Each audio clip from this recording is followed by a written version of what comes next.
You know, people shouting at you in the street, men saying, "Oi, darling." Because a lot of this is about human interaction, and women can cope with human interaction. Some women actually, I mean, bizarre though it may seem to people sitting here, some women don't find it unwanted. Some women do actually enjoy engaging with people and have no problem with it whatsoever. The danger is when we start talking about people, children in school uniform, girls in school uniform, we reduce all adult women to that status.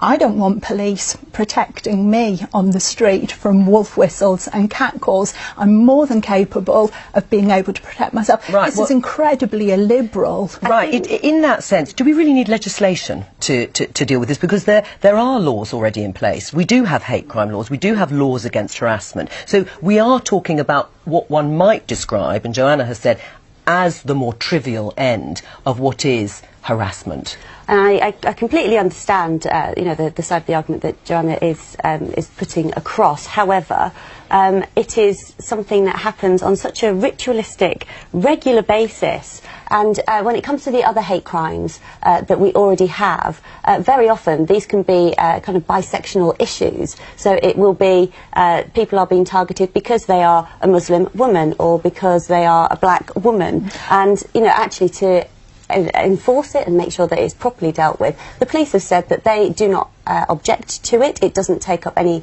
additional resources from elsewhere, that they are very happy to incorporate it into their work that they are already doing to better protect women. I think you have to have led a very, very privileged life to think that this is the best use of police time. You've clearly never been mugged or burgled or have been held at knife point. That's very unfair to say that, and I'm not assuming that at all. And this is the problem, I suppose, with the line of the debate that has, you know, largely been taken out of context. But this is about fostering a real change in our culture. And there's been the chair of the sex discrimination review that the Forces Society undertook said that the laws do set our cultural norms and our behaviours. But isn't that the point? But exactly, it is the point, and it's an incredibly illiberal change which is about policing personal behaviour, monitoring interactions between people. I really don't want to live in a world. Well, I don't think it's just men. I think actually lots of women would object to this law too. Well, would you object to a law like this, Miata? Well, so it's clearly bad behaviour, and I disagree insofar as, you know, it's sexist and it shouldn't be tolerated. And there's a spectrum, and I think you do have to be proportionate. And, you know, some of the things that we see, you know, men taking pictures of women up their skirt and stuff, absolutely should be banned. Catcalling, wolf whistling, I think we do need, within the bounds of the existing law actually, to treat them firmly and more strongly than we are at the moment.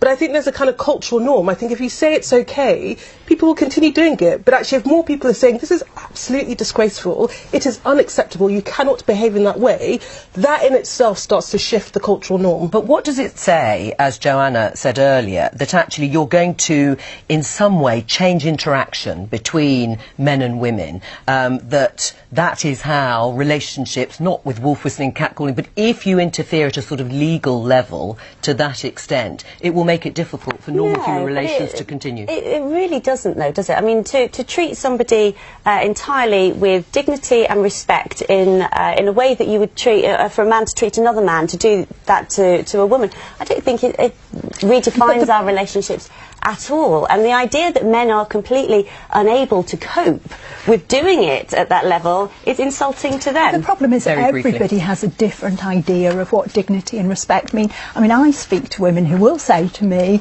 in private, I wouldn't want this to be known publicly, but if someone wolf whistles at me, it puts a spring in my step and a smile on my face. But should that be the reason and the basis for actually not changing a law where more women may feel intimidated by it? So there's an article out of Vox.com. I asked my wife to read it because I wanted to see if she had the same reaction to it that I did. And it's kind of a fascinating article because the article is about sexual assault within marriage. Now, sexual assault can happen within marriage. We're in a Me Too moment. Obviously, it's International Women's Day. And so, you know, it's very important to talk about proper behavior toward women. It's important to talk about what women should expect from men. It is important to talk about how men should behave toward women. All that's very important. one thing that I'm seeing in the feminist movement, it's been happening for a long time, is conflation of a lot of terminology that is actually dangerous to relationships and dangerous to marriage. There's an article today about sexual assault within marriage by Anonymous over at Vox.com. Anonymous happens to be a feminist professor, shockingly, and this article is about how she says she was sexually assaulted within marriage. Now, sexual assault can occur within marriage. Obviously, it can occur outside of marriage as well. Sexual assault is just a woman says no and a man says, I'm doing it anyway, right? That's sexual assault.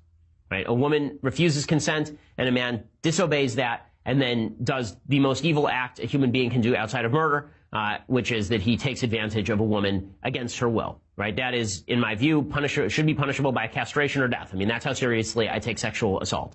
But one thing that the left has done is they have watered down consent. So we saw this with the Aziz Ansari story, where a woman accused Aziz Ansari of violating her consent when she did not, in fact, say no to him at any point. When she did say no, he stopped. It was just him being persistent. There was really no evidence that he raped her or sexually assaulted her in any way. She got naked in his apartment. They performed sex acts on each other. That whole story was ridiculous. Vox.com has another story that Ezra Klein is calling deeply important. And so I think it's important to recognize a couple of things. Within marriage, number one, as a married man and as a man and as somebody who reads social science studies and as someone who believes in evolutionary biology, men want sex more than women do. Or at least they want sex on a more regular basis than women do. Okay, every social science study ever done shows this. Men on average want sex more often than women do. The great feminist lie that women want sex in the same way that men want sex is just absurd. It's crap. It's not true. Men are more aggressive about sex. Men want sex more often. Men want sex with more different partners. Okay, all of these things are supported by a vast bevy of social science statistics. What that means is that within marriage, there is often an imbalance. Men want sex more often than their wives do. And so a question arises. What happens if a woman does not really want to have sex, but the guy wants to have sex? So the way traditionally women have treated sex within marriage is that there's a difference between I actively don't want to have sex with my husband and I'm not super into it, but I'll go ahead with it anyway. Okay, I'm not super into it, but I'll go ahead with it anyway because I love my husband is a pretty common thing within marriage. In fact, it's a very common thing within marriage. And I think it's a good thing within marriage. I don't think it's an active, I think the woman is not doing something wrong. I think she's doing something healthy and right for the relationship. Because when it comes to, that's not saying that a woman should have sex if she really doesn't want to, if she thinks her husband's a bore and disgusting person. If that's the case, divorce him. Or if the woman's feeling sick, or she's not up to it. Like, a woman should never have sex if she doesn't want to have sex in the most egregious possible terms. But there are lots of times when women go along with a man. Man says, I would like to have sex with you. And the woman's like, well, not super into it. The guy says, please. And the woman says, okay. Right? This is a thing that happens routinely within marriage. It happens within every marriage. And it is healthy for marriage because one of the things about doing things for people you love is that you're constantly doing things where you are ambivalent about them, but you do them for the sake of the person that you love. Now, what's weird is that the feminist left treats it as though the only form of sex that can ever be had is the most passionate, the most interested form of sex. That women have to be, just really super into it in order for them to consent in the first place, which seems to violate the women's principles of consent. Like, there are lots of women who are willing to have sex with their husbands just because they think that it's a sign of love to their husbands, even if they're not physically in the mood. Right? That happens all the time. And I don't think that that's a bad thing. I think it's a very healthy thing. I think it's setting an expectation up for women that can't be fulfilled within a relationship if they think that a man is going to be happy with his wife only having sex with him only at the times when she's most enthusiastic about it. Because again, just biologically speaking, women are not going to be enthusiastic about sex nearly as much as men are. Relationships are about people doing things that they are ambivalent about or even maybe don't want to do all that much because they love their partner. Again, this is not to say that men should be able to violate the consent of their wives. Of course not. That's rape. But it is to say that there are lots of situations in which women consent, aren't super enthusiastic, and consent anyway. We have this in everyday life with a variety of issues. And it's not just, and it's true of sex as well. The reason I say this is because this article from Vox.com blurs this line. They say that anytime a man says to his wife, can we have sex? And she says, I'm not super into it, but okay, that he's now raping her. This is a problem. Okay, this undermines the nature of relationships. It creates false expectations for women on how sex is supposed to go within relationships. It creates false expectations for men on how sex is supposed to go within marriage. So here's what this anonymous person writes, who is, of course, a feminist. She says, a feminist professor. She says, 8 years into our marriage, sitting in the therapist's office with my husband, I mustered all my courage and said my deepest, darkest truth. When we have sex, I feel like I'm being violated. The unwanted sex at times made me sick. Once I had to run straight from the bed to the bathroom where I retched into the toilet. I spared him and the therapist that detail. Now, she doesn't say that she said no and then he raped her anywhere in this article. She just says that she didn't want the sex. She apparently said yes or consented to it, and then she went and retched, which is I wonder why these people were married. There's part of the story we are not hearing here. That's not a normal thing. You have sex with your husband in a consensual level and then you go vomit. I'm going to go with they've got some other problems. She says, my husband shrugged and staring ahead with more indifference than disdain replied, she's always so melodramatic. His response didn't surprise me. It was his standard reaction to my complaints about the sad state of our marriage, his way of training me to see my needs, emotional connection and communication as excessive, and his primarily sex as entirely reasonable. So, quick note here. Men see sex as a substitute for intimacy. Women see intimacy as a reason for sex. Okay, so if a woman won't have sex with her husband, the man sees that as a rejection of him. Okay, the man sees it as a rejection of love for him. If a woman doesn't feel emotional intimacy and she feels like she is only being used for sex, then she feels like she is being used. So men and women are almost coming at sex from polar opposite directions. Okay, but the way that they meet is inside a committed relationship when intimacy and sex are completely overlapped. One of the things the feminist movement has done, I think has been really egregious, is they've separated off intimacy and sex. They've said sex is a bodily function and intimacy is an emotional function. And that means that you can separate these two things off. They did this so that they could separate commitment from sex. They did this so they could say that marriage had nothing to do with sex. They did this so they could say single people sleeping around, totally fine, totally praiseworthy, totally healthy, no bad ramifications. All you have to do is just see sex as pooping, and it's the same thing, right? Sex is eating. It's just another bodily function you engage in. Why should there be any emotional connection? But then when it comes to how actual human beings behave, intimacy is inherently connected to sex. And that's true for men as well. Okay, if a woman who is married to a man will not have sex with him under any circumstances, he is going to feel slightly peeved. He is going to feel as though the woman doesn't love him. And I don't think that's completely unjustified. Anyway, this woman continues, I had dragged us to couples counseling because I could no longer live in the vacuum left behind after the emotional intimacy had seeped out of our marriage. My husband hadn't noticed the loss, proclaiming himself happy. At home, so he sounds like an insane person, by the way, to be happy in this relationship. At home, having tried without success, the therapist prescribed exercises for restoring emotional connection, check-ins about feelings, non-sexual touch. My husband lobbied for his own solution. The thing you need is really complicated and difficult, and it's not something I can do. But the thing I need is easy and quick.